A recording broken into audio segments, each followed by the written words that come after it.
want to tell you something about the dark.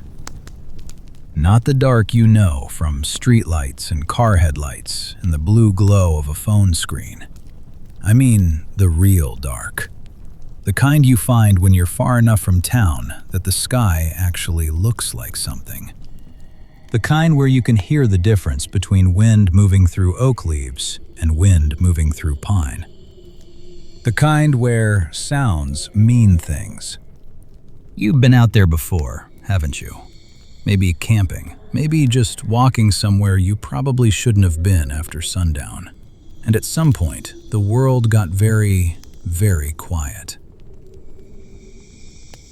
The wind stopped. Everything stopped. And you stood there in that silence, and it pressed against you, and you thought, nothing is out here. And then something screamed. Not sang, not chirped, screamed. One long, raw, tearing sound that ripped straight through the dark and landed somewhere in your chest. And your brain, which is very good at its job, did exactly what it was built to do. It said, "That's not natural. That's a threat. Move." Here's the part I love. It was an owl. Just an owl, sitting in a tree somewhere, doing exactly what owls do. But your brain didn't know that. And in the half second before you knew that, something very old woke up inside you. Something that remembered a time when the dark actually was dangerous. And in that half second, you felt it. That's what I want to talk about tonight. Because once you understand what's really happening out there, what's making those sounds, and why your mind reacts the way it does, the dark becomes something different. Not less strange, just strange in a better way. So, tell me the sound you think of when someone says owl. You don't even have to try, right? You already know.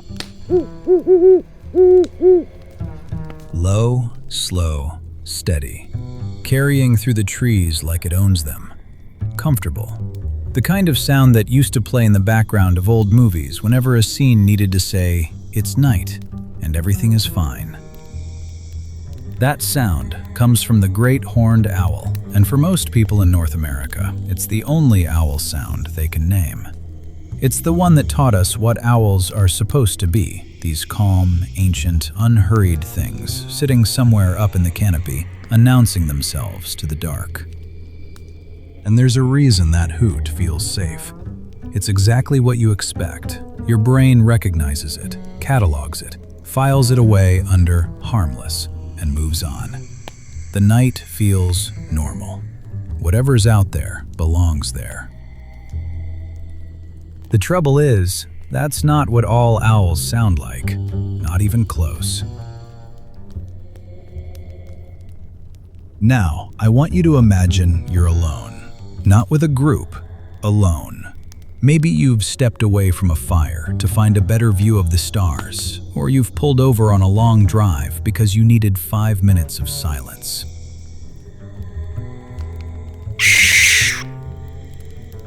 It's late, dark, and out of absolutely nowhere, the air is split by a sound like something being torn apart. Not a hoot, a scream.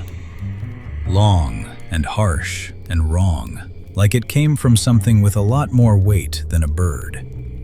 And then it's gone. The silence after it is somehow worse than the sound itself, because now you're standing in a dark you can't see, waiting. That's the American barn owl. The American barn owl doesn't hoot, it shrieks. A long, raspy, dry scream that sounds less like wildlife and more like the last noise a person makes before the scene cuts to black. And here's the thing that makes it even stranger. The American barn owl doesn't even belong to the same branch of the owl family as the great horned owl. While what scientists call the true owls went one direction millions of years ago, the American barn owl's ancestors went another, a completely different lineage, a completely different voice. And that voice has been terrifying people for a long, long time. Think about the old stories, the ones your grandparents might have known, or their grandparents before them. A farmhouse at night, an open window, a sound from the hayloft that nobody could explain. The American barn owl earned itself a reputation in every culture that shared land with it. Messenger of death, omen of sorrow, sign that something was about to go wrong. None of those people were imagining things. They just didn't know what they were hearing. All right, you've heard the scream. Your heart rate is somewhere north of where it should be. You tell yourself it was nothing, just an animal, just the woods being the woods.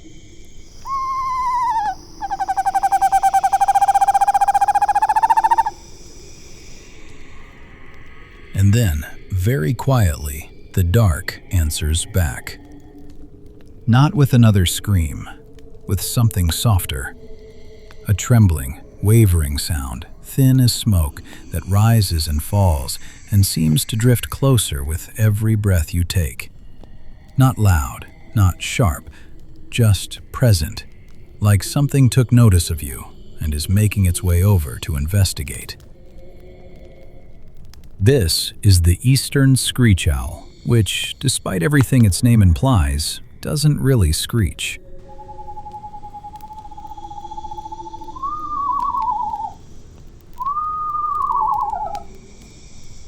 It sounds like the voice of a ghost that learned to cry by listening to a horse. And because it's quiet, because it sounds uncertain, your brain does something interesting. A loud sound you can locate. A loud sound has a distance, a direction. But this seems to be everywhere and nowhere, surrounding you, circling, getting nearer without ever breaking a pattern you can track.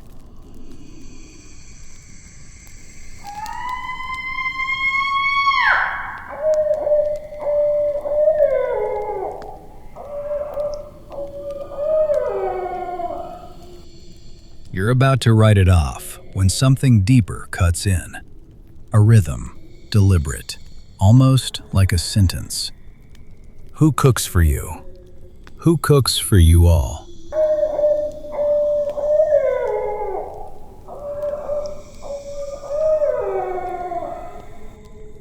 That is the barred owl, and it's the one I find most unsettling of all. Not because of how alien it sounds, but because of how close it gets to sounding human. Your brain, which has spent your entire life becoming an expert at parsing language, hears that rhythm and tries to decode it. You start to hear words. You start to feel like something out there in the trees is directing a question at you specifically. It isn't.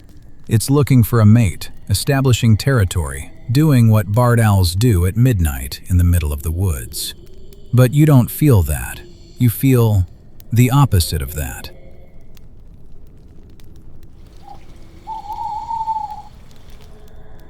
I have to tell you about one more.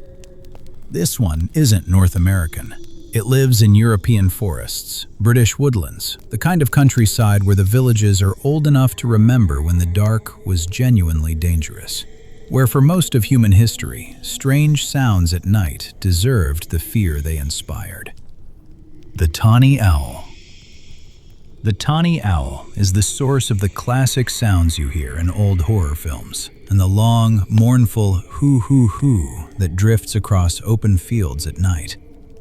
Its call is everywhere in European folklore, not as a symbol of wisdom the way owls appear in modern stories, but as a warning, a messenger. Something standing at the border between the living world and whatever's on the other side. For centuries, if you heard a tawny owl calling near your house, you didn't think, "Oh, how pleasant." You thought about who in the village was sick. You thought about whether the sound was coming closer. But here's the thing about the Tawny Owl. It has another call. Not the familiar hoot, something more raw. A cry so human in its pitch and desperation that trained naturalists have been known to go looking for a person in distress, only to find a bird. There was no exaggeration in those old stories, no superstition that got out of hand. Those people heard exactly what they heard, and they responded exactly the way any reasonable person would respond when something that sounds like a woman screaming drifts through the window at 3 in the morning. So why? Why do they sound like this? Because to an owl, the night isn't quiet. It's deafening. It's full of other owls spread across miles of territory, all of them trying to find mates, defend space, identify themselves, stay connected with the dark world around them. And sound is the only tool they have. Every call evolved to do a specific job. The deep, rolling hoot of the great horned owl carries for extraordinary distances in cool night air. It doesn't fracture, doesn't bend, moves cleanly and efficiently across a mile of forest. That's what it was built to do. The barn owl's scream is something else entirely. Sharper, more piercing, designed to cut rather than carry. Two completely different evolutionary solutions to the same problem: be heard. And the night itself is on their side. Cool air carries sound better than warm air. The competing noise of the day, wind, insects, birdsong, human movement, drops almost to nothing. Which means that scream you heard, that trembling cry, the voice that almost said something just out of your hearing. It might be half a mile away, maybe more. It just doesn't sound like it. Here's what I keep coming back to. Here's the part that I think is actually worth sitting with on a dark night like this one. None of that fear is irrational. When you heard the American barn owl and your stomach dropped, that was your nervous system doing exactly what it was designed to do. For the vast majority of human history, strange sounds in the dark were threats. Things that didn't behave the way you expected, sounds that didn't match the patterns you'd memorized. Those things meant something dangerous. The people who paused, who listened hard, who took it seriously, they survived. They're the reason you're here. So yes, your heart rate went up.